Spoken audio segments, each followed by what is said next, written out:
नमस्कार दोस्तों। एक समय की बात है। एक लड़का था, उसका नाम धर्मपाल था, जो एक शहर में रहता था। उसकी जिंदगी से वह बहुत निराश था। उसकी निराशा का कारण यह था कि उसने अब तक अपनी जिंदगी में कुछ नहीं किया था। उसके माता पिता उसे हमेशा आलोचना करते थे कि तेरे सारे दोस्त कुछ न कुछ कर रहे हैं और तू अब भी घर पर बैठा है। उसे अक्सर उसके नमस्कार दोस्तों। एक समय की बात है। एक लड़का था, उसका नाम धर्मपाल था, जो एक शहर में रहता था। उसकी जिंदगी से वह बहुत निराश था। उसकी निराशा का कारण यह था कि उसने अब तक अपनी जिंदगी में कुछ नहीं किया था। उसके माता पिता उसे हमेशा आलोचना करते थे कि तेरे सारे दोस्त कुछ न कुछ कर रहे हैं और तू अब भी घर पर बैठा है। उसे अक्सर उसके भगवान को दोष देता था और अपने भविष्य को दोषी कहता था। अब उसे अपने जीवन पर बोझ बनने लगा था। कभी कभी उसे लगता था कि कब उसे कुछ करने का समय आएगा और फिर उसे लगता था कि जीवन में बने रहने से बेहतर है मर जाना। एक दिन वह अपने शहर की एक सड़क से गुजर रहा था और फिर उसने एक प्रवचनकारी को दुख और मुश्किलों पर प्रवचन देते हुए देखा। उसने भी उसी भीड़ के पीछे बैठकर गुरु के उपदेशों को सुनना शुरू किया। गुरु ये कह रहे थे कि दुख एक शिक्षक की भांति है, जो हमें जीवन की सच्चाई दिखाता है और हमें जीने में मदद करता है। गुरुजी कह रहे थे कि अगर आप चाहे तो आप जीवन को सही तरीके से जी सकते हैं। उनका उपदेश ये था कि आप चाहे तो कुछ भी प्राप्त कर सकते हैं और चाहे तो आप कोने में बैठकर रो सकते हैं। धर्मपाल उनके शब्दों को सुन रहा था, लेकिन उसको शिक्षक के यह शब्द पसंद नहीं आए। उसने उठकर कहा कि किसी भी चीज से शिक्षा नहीं होती, यह केवल दहक ही पैदा करता है। दहक की कड़ाहट अनंत है। ऐसा लगता है कि इसके बाद कुछ भी नहीं होने वाला है, इससे कोई भी फर्क नहीं पड़ता। धर्मपाल ने अपने शब्द को गुरुजी के सामने रखा और पूछा, क्या आपके पास मेरी दुख का कोई समाधान है? इस पर गुरु मुस्कान के साथ हंसते हुए बोले, जब आपकी जिंदगी में सच्चा दुख होगा तब आप मेरे पास आना, मैं आपकी समस्या का समाधान जरूर करूंगा। इसके बाद गुरु वहां से चले गए। धर्मपाल हैरान था कि क्या मेरा दुख झूठा है? क्या मैं जो दुख में हूं, क्या वह झूठा है? अगर माता पिता समझ नहीं रहे तो गुरु कैसे समझेंगे? दख में परेशान होकर उसने एक निर्णय लिया कि अब वह कुछ करेगा। धर्मपाल ने एक छोटे से व्यापार की शुरुआत की, लेकिन सफलता नहीं मिल रही थी। लेकिन उसने अपने व्यापार में जारी रखा और धीरे धीरे सफलता प्राप्त की। तब उसने गति पकड़ी और सिर्फ 4 साल में वह एक बड़ा व्यापारी बन गया। अब धर्मपाल के आसपास कई लोग थे जो उसकी परवाह करते थे और उससे प्यार करते थे। अब उसके परिवार के सदस्य भी उसकी प्रशंसा कर रहे थे। वह दिन प्रतिदिन काम करने में थका नहीं हो रहा था। उसके दोस्तों में से कुछ ने उसे सलाह दी कि जब तुम इतने खुश हो रहे हो एक बड़े व्यापारी बनकर, तो सोचो कि तुम इस शहर में रहते हुए सबसे बड़े व्यापारी बनो। कितने लोग तुम्हारे साथ जुड़ना चाहेंगे, तुम्हें कितनी प्रशंसा मिलेगी, और यदि आवश्यक हो तो राजा भी तुम्हारा दोस्त बनना चाहेगा, और आवश्यक हो तो उसे पैसे भी उधार लेना चाहेगा।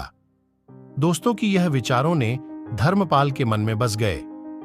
अब उसने इसे करने का निर्णय लिया, लेकिन उसे सब कुछ बहुत तेजी से मिलना चाहिए था। उसे समय बर्बाद करने का इरादा नहीं था। उसने इन सब चीजों को प्राप्त करने में अपने खाली समय का भी उपयोग करना शुरू किया। इसलिए उसने ऐसी चीजें शुरू की जो ठीक नहीं थीं। उसने बड़ी चीजें करना शुरू कर दी। अधिक धन कमाने की लालसा में उसने ऋण लेना शुरू किया और अपनी सामान्य चीजों में दरारें डालना शुरू कर दी। वह अन्य ने व्यापारियों के खिलाफ षड्यंत्र रचने और उन्हें धमकाने लगा। उसने दोस्तों की सुझावों के अनुसार काम करना शुरू किया। इन तरीकों से उसने अधिक धन कमाना शुरू किया। लेकिन जैसे ही उसने इस तरह के तरीकों से पैसा कमाना शुरू किया, उसके जीवन में शांति नहीं थी। उसकी मानसिक शांति धीरे धीरे गायब हो रही थी और रात को वह ठीक से सो नहीं पा रहा था। वह हमेशा बेचैन था। सब कुछ होने के बावजूद उसकी कुछ भी में सुख महसूस नहीं हो रहा था। एक दिन धर्मपाल अपनी गाड़ी में कहीं जा रहा था और रास्ते में उसने गुरुजी का आश्रम देखा। उसने रुककर गुरु के पास जाकर कहा, साधु जी, आपने मुझे कहा था कि जब मेरे जीवन में सच्चा दुख होगा तब मैं आपके पास आऊंगा। अब मैं बहुत दुखी हूं। मैं सोने में नहीं रह पा रहा हूं। कृपया मेरी इस ख से छुटकारा दिलाए। तब गुरुजी ने हंसते हुए कहा, जब तुम पहली बार मुझसे मिलने आए थे तब तुम अब भी किसी धक में थे। तुम उस दुख से पीड़ित थे। तुमने क्या सीखा?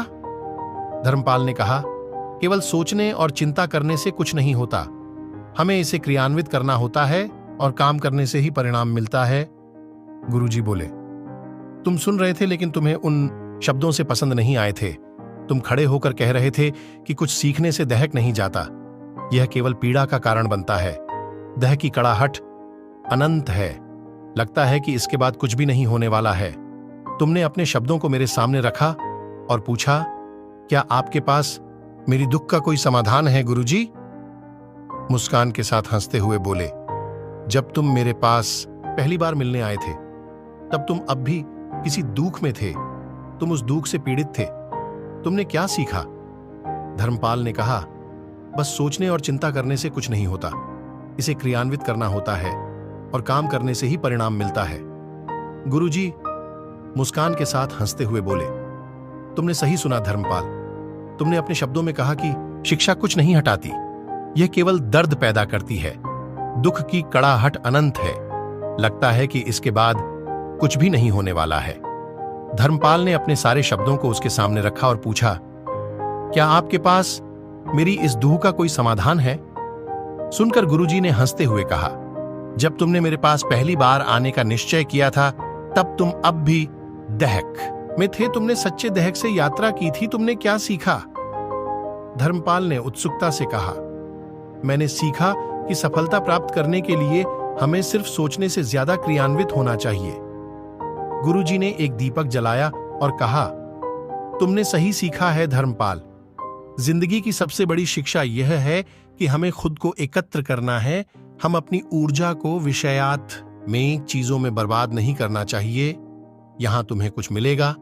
उन्होंने एक पीटर भरे हुए सोने के सिक्के का पीटर धर्मपाल को दिया और कहा, इसे बाग के नीचे दफन करो और अगले सप्ताह मेरे पास लौटो, तब तुम्हारी असली धोखा आएगा। धर्मपाल ने गुरुजी की बातों का पालन किया और सप्ताह के बाद वह फिर से गुरुजी के पास गया। उसके हाथ में सोने का पिटर था। गुरुजी ने हंसते हुए कहा, तुम्हारी यह दुख की कहानी कहां है? धर्मपाल ने गुरुजी को अपनी दोह की कहानी सुनाई, जिसमें उसने सफलता, धन और सभी सुखों को पाने के बावजूद उसकी आत्मा को खो दिया था। उसने बताया कि उसका दुख अब ज्यादा हो रहा है क्योंकि उसके माता पिता एक ही दिन में बाकी दुनिया को छोड़कर चले गए थे। गुरु जी ने कहा, तुम्हें इसमें दुख क्या दिखाई दे रहा है? धर्मपाल ने जवाब दिया, मेरे माता पिता की मौत से मुझे बहुत दुख हो रहा है। गुरुजी ने कहा, देखो धर्मपाल, यह दुख तुम्हारी आत्मा की पहचान की ओर एक कदम है। तुम उसे दुख मान रहे हो, लेकिन इसमें भी एक शिक्षा है। क्या तुम नहीं चाहते कि तुम्हारी आत्मा को अंदर की दुनिया का ज्ञान हो? धर्मपाल ने गुरुजी के शब्दों को गहराई से समझा। उसने कहा, हां, मुझे अपनी आत्मा की पहचान हो, क्योंकि मैंने सभी सुखों को प्राप्त करने के बावजूद अपनी आत्मा को खो दिया है। गुरुजी ने कहा, तुमने सही सीखा है। जब हम अपनी आत्मा को खो देते हैं तब हम असली दुख में पड़ते हैं। तुम्हें आत्मा की खोज करनी चाहिए। इस पर धर्मपाल ने अपनी आत्मा की खोज में लग जाने का निश्चय किया। उसने अपने जीवन को सार्थक बनाने के लिए सामंजस्य और साधना बढ़ाई। उसने दिन बदन अपने आत्मा की पहचान में कदम बढ़ाया और धीरे धीरे सच्ची खुशियों को प्राप्त किया। इस अनुभव के बाद धर्मपाल ने गुरुजी को धन्यवाद दिया और अपने जीवन को सही दिशा में बदलने के लिए साधना का मार्ग प्राप्त किया। उसने सीखा कि सच्ची दुख मुक्ति आत्मा की पहचान और स्वयं को संग्रहित करने से होती है। उसने समझा कि आध्यात्मिक समृद्धि और आत्मा की समृद्धि ही असली सुख का कारण है। इस कहानी से हमें यह सीखने को मिलता है कि जीवन में सच्ची सुख शांति का मूल हमारी आत्मा में है। समृद्धि और सुख को प्राप्त करने के लिए हमें अपनी आत्मा को समझने और साधना करने का प्रयास करना चाहिए। दोस्तों, हम उम्मीद करते हैं कि आपको इस वीडियो से कुछ मूल्यवान सीख मिली होगी। अगर आपको वीडियो पसंद आया हो तो उसे लाइक करें और हमारे चैनल को सब्सक्राइब करें। अगले वीडियो में मिलेंगे।